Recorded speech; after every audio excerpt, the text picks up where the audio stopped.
देखिए इसमें एक से लेकर टोटल 24 क्वेश्चन था, जिसमें हम क्लास में 1 से लेकर 13 तक बना दिए थे और हम 14 से पूरी क्वेश्चन का सॉल्यूशन करते हैं।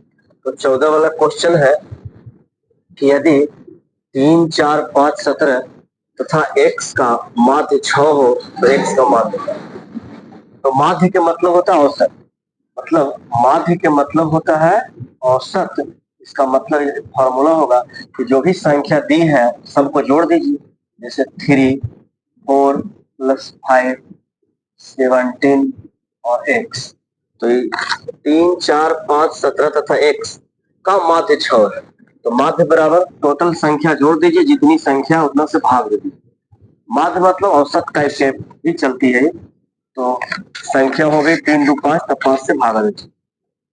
अब माध्य का मान दिया हुआ 6, यहाँ पे वैल्यू 6 पुट कर दीजिए, इसको ऐड कर लीजिए। तो 17 और 3 20, 5 25 4 29, 29/5 और प्लस x था, ये भी रखने रहिए।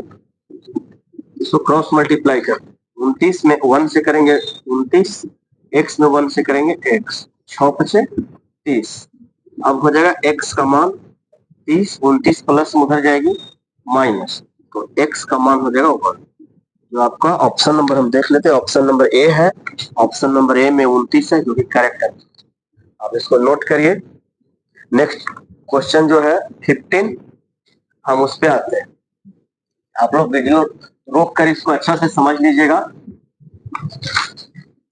10th क्लास का मैथ का वीडियो ऑब्जेक्टिव है, डेली हम लाएंगे छाट छाट कर सवाल। इसको आप लोग देखते रहिएगा ताकि आपको बहुत मदद पहुंचाएगी एग्जाम में। 15 नंबर क्वेश्चन कहता है कि 3 4 7 2 7 6 7 9 का कहता है कि बहुलक है, मैंने बहुलक हम लोग के निकालना। तो इसमें जो संख्या ज्यादा बार रिपीट है वही इसका बहुलक वर्ग हो जाता है। इसमें हमको देखना है कि कौन सी ऐसी संख्या है जो ज्यादा बार रिपीट है। तो ज्यादा बार रिपीट संख्या जैसे 3 देखते हैं, तो 3 तो सिंगल है नहीं। 4 देख लेते, 4 कितनी है, तो 4 भी सिंगल है, ये भी नहीं हो। 7 की संख्या है 1 2 3, 2 अकेला है, 6 भी अकेला है, 9 भी अकेला। तो इसमें जो आंसर होगा बहुलक वर्ग हो जाएगा, वो 7 आपकी आंसर हो जाएगी, ये करेक्ट है। 16 नंबर क्वेश्चन देख लेते। 16 नंबर क्वेश्चन कहता है कि 13 और 19 के बीच समांतर माध्य है। फिर माध्य पूछती है, दो संख्या है। माध्य का फॉर्मूला है, जो संख्या है टोटल जोड़ दीजिए और जितनी संख्या उतना से डिवाइड कर। दो संख्या 2 से डिवाइड होगी, इसको ऐड कर लीजिए। तो 13 और 19 हो जाएगी, 19 32 हो जाएगी, और 32/2 इसको काट लीजिएगा तो हो जाएगा 16। जो कि करेक्ट आंसर है ऑप्शन नंबर 16 का। ऑप्शन नंबर है बी फॉर बॉल, बी में है, ये भी सही है। चलिए 16 तक हुई, 17 देख लेते हैं।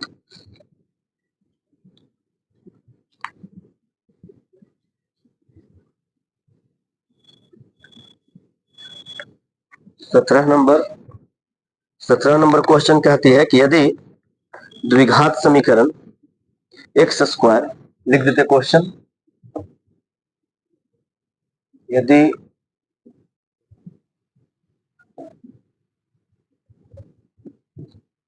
द्विघात समीकरण x² माइनस PR + 4 बराबर 0 के मूल बराबर हो तो P का मान पूछते हैं हमसे। तो आप द्विघात समीकरण में आप पढ़े होंगे आप लोग कि अगर D मीन्स विवेचक, D मीन्स डिस्क्रिमिनेंट, D का मान अगर कहता मूल बराबर हो, जब मूल बराबर होती है तो मूल बराबर की स्थिति में जो D का मान होती है वो 0 के बराबर होता है। मूल बराबर मतलब D का मान 0। तो यहाँ से आप एक काम कर लीजिए, पहले पता करते हैं इसमें सवाल है x square minus P R plus 4, इसमें पी का मान निकाल। तो इसमें एक्स से कोफिशिएंट कुछ नहीं है, का मतलब 1 है। ये मेरा जो यहाँ पे जो संख्या 1 जो छुपा है मेरा ए है, इसको हम कह देते हैं कि मेरा ए बराबर 1 है। बी बराबर हो जाएगी जो आर के बी बराबर, इसमें हमको निकालना है किसका मान निकालना है हमको, इसमें पी का। तो पी का मान निकालना है, तो जो बी का मान होगा मेरा माइनस पी है। सी बराबर कितना है, तो +4 है।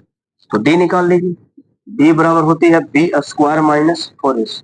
डी का मान मूल बराबर रहने पर डी का मान 0 हो जाता है, 0 लगा लीजिए।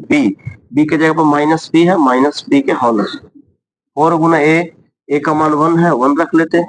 सी का मान मेरा +4 है, तो 4 हो जाएगा। इसका मान हो जाएगा पी का स्क्वायर माइनस पी का स्क्वायर करने पर प्लस पी स्क्वायर होगी। ये 4 4 14 4 4 16, तो ये हो जाएगा कितना -16। ये काम कर लीजिए, -16 इधर आएगी तो अगले बार तो +16 बराबर पी स्क्वायर। खाली पी रहेगा तो √16 जो कि प्लस माइनस दोनों वैल्यू देगी, यानी पी का मान जो होगा वो +-4, जो कि हम देख लेते 4 किस ऑप्शन में है, +-17। 17 का +-4 option number B. Option number B जो है मेरा करेक्ट आंसर। 17 के बाद 18, वह मूल बराबर रहने पर डी का मान 0 हो जाए। आप जानते थे जब डी निकालते थे डी का मान अगर 0 से बड़ा हो तो वास्तविक और असमान होती थी। डी का मान अगर 0 होती होगी तो वास्तविक और समान कहते थे उसको। चलिए क्वेश्चन नंबर 18 कहता है कि बिंदु x, y की दूरी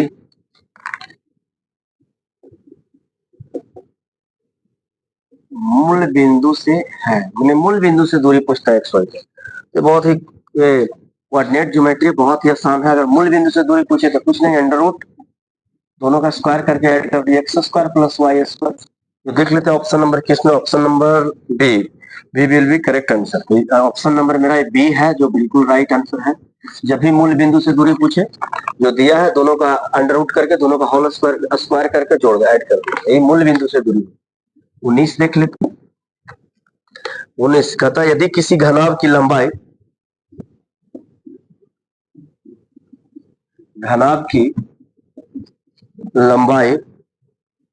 L,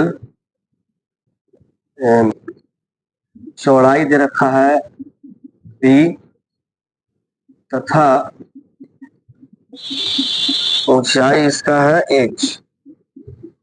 h हो तो घनाभ का आयतन हमसे पूछते हैं। आयतन क्या होगा, बहुत ही सिंपल सवाल है। घनाभ का आयतन होता है length into breadth into height, बस कुछ नहीं, लंबाई चौड़ाई ऊंचाई। मेरा ये इसका आंसर हो जाएगा कि LBH ऑप्शन नंबर ए में है, करेक्ट आंसर है। क्वेश्चन नंबर 20 कहता है tan 10 degree, tan 15 degree, tan 75 degree, tan 80 degree. इसमें कहता है इसका मान निकालने के लिए। बहुत ही आसान है, कुछ बच्चे जानते भी होंगे। इसमें tan 10 है, इसको लेके चले जाइए इसके साथ में, दोनों में से कोई एक का कन्वर्ट कर लीजिए। तो कन्वर्ट करना इसी को कन्वर्ट करते, या और भी सरल करना है तो ये दोनों को tan 80 और tan 10 एक जगह लिख लेते हैं। इसलिए दोनों को जोड़ पर दोनों को ऐड करने पर 80 10 90 होना चाहिए। यहाँ देख रहे हैं कि tan 15 जो है वो tan 17 के पास इसलिए लिख रहा है, ये दोनों 90 होगा, ये दोनों 90 होगा। अब दोनों में से किसी एक का चेंज कर दीजिए। इसको लिख सकते हैं tan 10 को हम tan 90 माइनस 80, क्यों tan 90 माइनस 80, 90 में से अगर 80 चला जाएगा तो फिर तो 10 बचेगा, जो पहले था वही है। और इसको एज इट इज जैसे वैसे छोड़ दीजिए। ये दोनों में से एक का चेंज करिए, ये दोनों में से एक का चेंज कर दीजिए, इसी को चेंज कर देते हैं। tan 19 माइनस 90 माइनस 75 75, तो ये हो जाएगा 90 में से 75 जाएगा तो 15, कोई फर्क ना पड़ रहा है। और इसको tan 75 ही छोड़, tan 90 माइनस थीटा ट्रिगोनोमेट्री का फॉर्मूला है tan 90 minus theta cot theta. आप इसको कर लीजिए cot 80 थीटा ये है tan 90 माइनस थीटा, ये थीटा यहाँ लिखा थी cot 80 हो जाएगा, ये हो जाएगा tan 80, ये हो जाएगा tan 90 माइनस थीटा, ये भी cot हो जाएगा cot 75 और ये हो जाएगा tan 75। आप जानते हैं कि tan theta into cot theta के मान, ये दोनों का मान जो होता है एक होता है, ये मल्टीप्लाई है, ये भी tan थीटा कॉट थीटा है, इसका मान भी एक होगा और दोनों का मान एक में एक से मल्टीप्लाई करेगा एक होगा इसका आंसर। तो देख लेते हैं इसमें आंसर। ऑप्शन नंबर डी है, option number D will be correct answer. Option number D लगा लीजिएगा आप लोग, इसको बहुत अच्छे से समझिएगा। आपको एग्जाम तक आप लोग का ये मैथ हम चैप्टर बाय चैप्टर फिर लाएंगे, आप लोग ध्यान से इसको बहुत अच्छे से लगा कर जाइएगा, एग्जाम में जाइएगा, इससे फालतू सवाल नहीं रहे, बिल्कुल आपको लगेगा कि बिल्कुल पढ़ा हुआ सब सवाल है। तो और भी प्रत्येक सब्जेक्ट में छाट छाट कर अच्छी अच्छी हम सवाल लाते रहेंगे आप लोग के सामने। चलिए क्वेश्चन नंबर नेक्स्ट जो है 21 कहता है एक बेलन और एक शंकु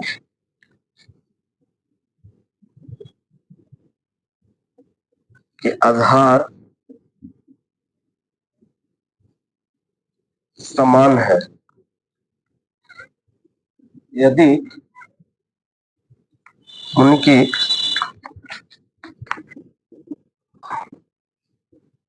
ऊंचाइयां भी समान हो तो उनके आयतनों का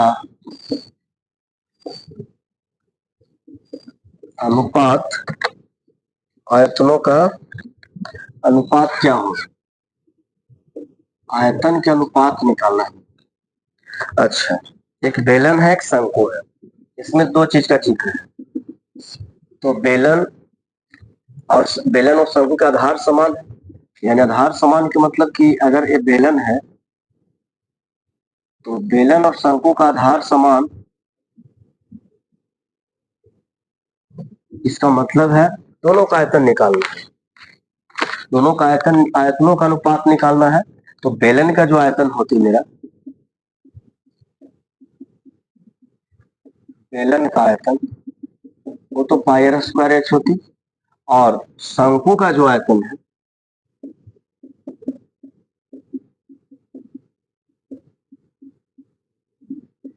वो मेरा 1/3 पाई आर स्क्वायर एच होती। लेकिन इसमें हमको अनुपात निकालने का मतलब कि दोनों का बटा करके काटना है। अगर अनुपात निकालनी है तो हमको पाई आर स्क्वायर एच और 1/3 पाई आर स्क्वायर एच काटनी है। तो इसमें हम देख लेते, एक बेलन और एक शंकु के आधार समान है। आधार समान का मतलब कि त्रिज्या समान है दोनों का, क्योंकि यहाँ भी सर्कल रहता है, यहाँ भी सर्कल, इन लोग के त्रिज्या तो समान है। तो त्रिज्या अगर समान के मतलब कि जो इसका होगा वही इसका होगा। शंकु के आधार समान में त्रिज्या समान, यदि उनकी ऊंचाइयां भी समान, मैंने ऊंचाई अगर ये चीज का है तो ये चीज का भी होगा। दोनों कहने का मतलब कि जो मेरा बेलन का त्रिज्या होगा वही मेरा शंकु का त्रिज्या होगा, आधार समान के मतलब ये दोनों आर जो आपस में इक्वल होगा। ऊंचाई भी दोनों का था समान, जो मेरा बेलन का एच होगा वही मेरा शंकु का एच होगा, दोनों बराबर है। तो आप अगर बेलन के आयतन लिखे हैं तो बेलन के आर जो है वही मेरा शंकु का आर है, तो ये अगर आर स्क्वायर है तो भी आर स्क्वायर ही रह जाएगा, अगर एच है तो भी एच ही रह जाएगा। तो कुछ है ना, ये काट दीजिए, आर स्क्वायर से आर स्क्वायर, पाई से पाई, एच से एच। अब इसका अनुपात निकाले 3 ऊपर चला जाएगा, जब बचा खाली ऊपर 1/1/3, जो कि इसका आप सॉल्यूशन करिएगा तो 3 ऊपर चला जाएगा, यानी 3/1 हो जाएगा। अगर इसको कहिएगा अनुपात निकालेगा तो 3:1 इसका करेक्ट आंसर है। तो देख लेते हैं हम इसमें option number 3:1, option number D. Option number D जो है इसमें बिल्कुल करेक्ट आंसर है, डी है ऑप्शन नंबर। हम बनाते चलते हैं, आप लोग वीडियो को पॉज करके रोक कर इसको आप लोग उतार लीजिएगा, अच्छा से समझिएगा। और भी हम बेहतरीन बेहतरीन सवाल डेली एक वीडियो लाएंगे, 30-30 सवाल, 35-35 सवाल, जो ये खोज खोज कर इम्पोर्टेंट सवाल आप लोग उसको बना के डेली बनाइए। आप लोग चैनल को लाइक भी करते रहिएगा, आप लोग सब्सक्राइब भी कर लीजिएगा ताकि नई वीडियो आए तो आप तक वो पहुंचे। 12th क्लास के भी आते रहेगी मैथ। तो ये क्वेश्चन नंबर 21 हो गया। क्वेश्चन नंबर 22, क्वेश्चन नंबर 22 कहता है कि एक समबाहु त्रिभुज,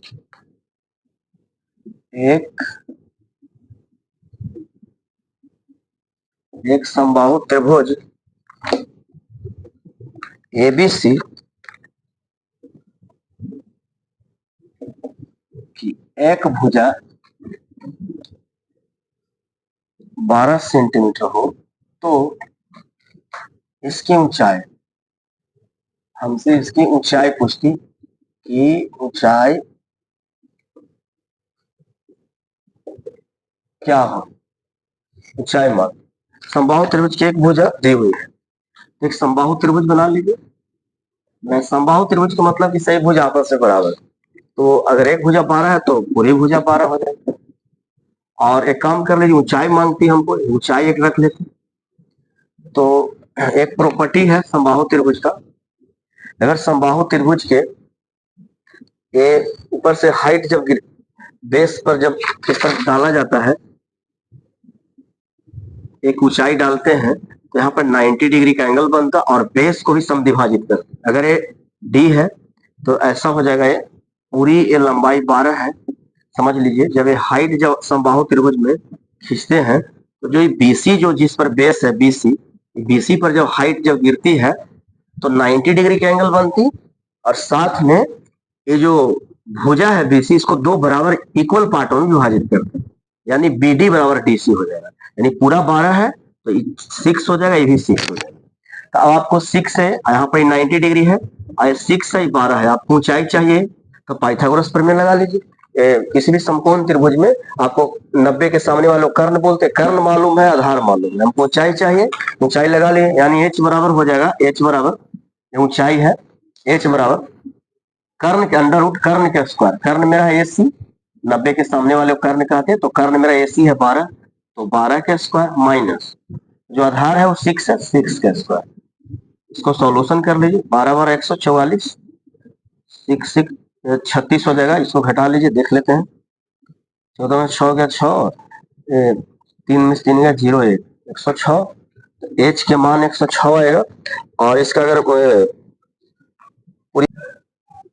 3 में से 3 का 0, 108 है, तो एच के मान 100 अंडर रूट 108 लाए हैं। चाहे तो इसको और भी तोड़ सकते हैं हम लोग, तोड़ दीजिए 108 को, चाहे तो इस टाइप से तोड़ दीजिए, जो इसको और 2 पचे 10, 2 चौके 8, 2 से ऐसे 27 होना चाहिए, 3 से 39, 3 से तोड़ेंगे तो 3 27, 3 से 3 तरीक, ठीक है ना। देखिए 2 से 27, 2 से 54 दूना, 2 से 27, 3 से 3 तरीक, 3 से 3 27, 3 से 3 तरीक।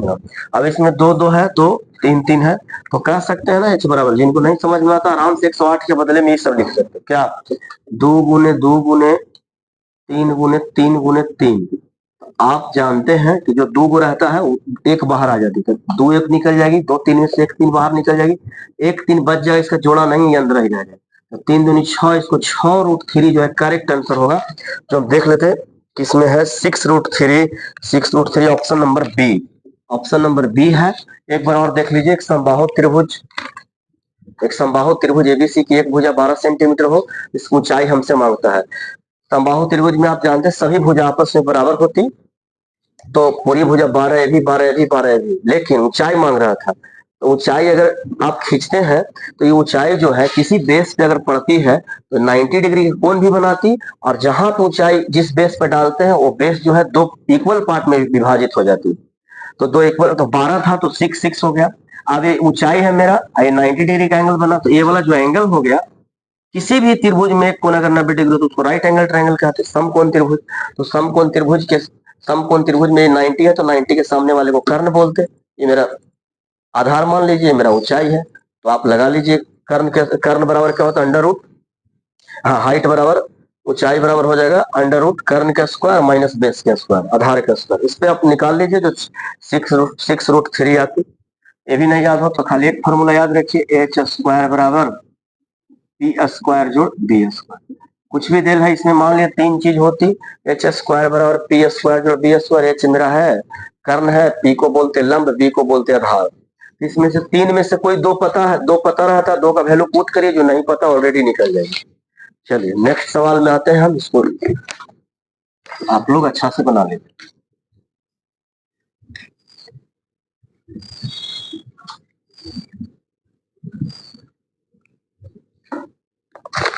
क्वेश्चन नंबर है क्वेश्चन नंबर 23। क्वेश्चन नंबर 23 है,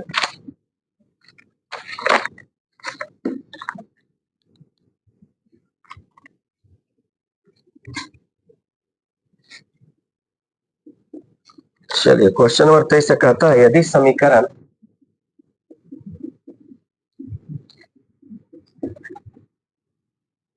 यदि समीकरण 3x माइनस वाई बराबर 5 तथा 6x माइनस 2y बराबर के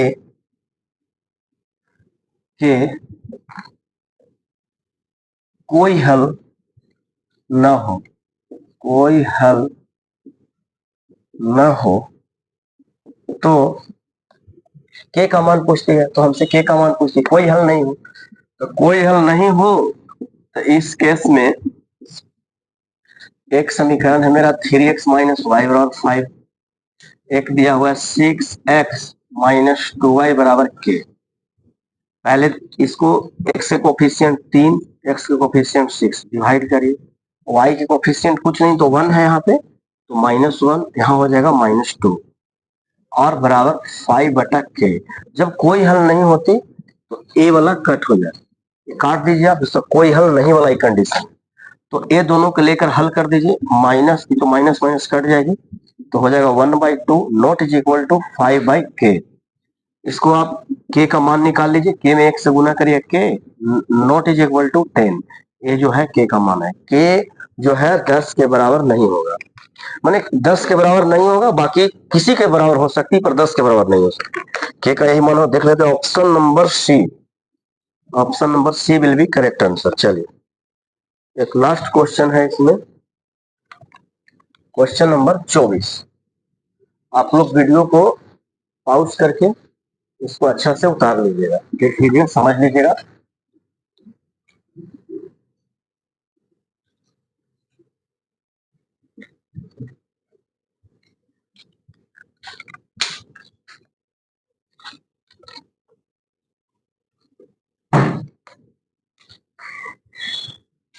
चलिए एक लास्ट क्वेश्चन है 24। कहता है कि भूमि से 100 मीटर की ऊंचाई तथा 60 डिग्री के उन्नयन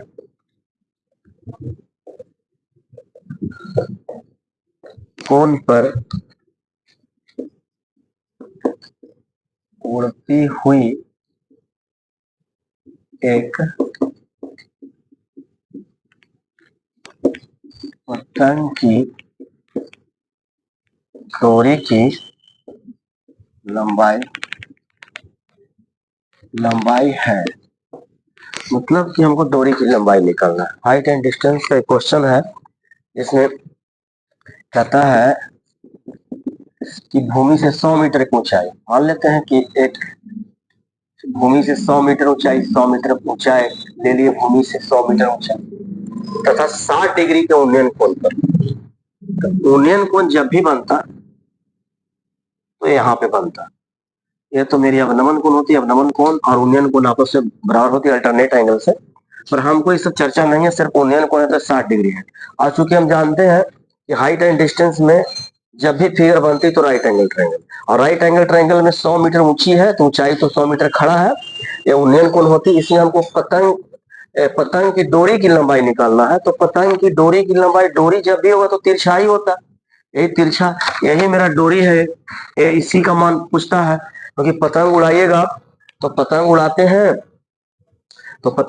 तो डोर आपका सीधे तिरछा रहता है, और पतंग से नीचे से यहाँ पे पतंग होगी। ये मान लेते हैं कि यहाँ पर आपकी ये इस टाइप से पतंग होगी, तो पतंग ही होगी, आदमी यहाँ पे होगा, डोरी है। तो चलिए हमको डोर की लंबाई निकालना है। तो इसमें देखिए कि इसे जो दिया हुआ है और जो पूछ रहा है उसका कॉम्बिनेशन करिए क्या हो। तो मान लेते हैं कि तो मेरा थीटा है, तो थीटा के सामने वाले को हम पी बोलते हैं। थीटा है, थीटा के सामने वाले पी है, आई मेरा यहाँ पर 90 डिग्री का एंगल बनता है। खड़ा है सीधा तो 90 का एंगल बनेगा, 90 के सामने वाले को एच बोलते हैं।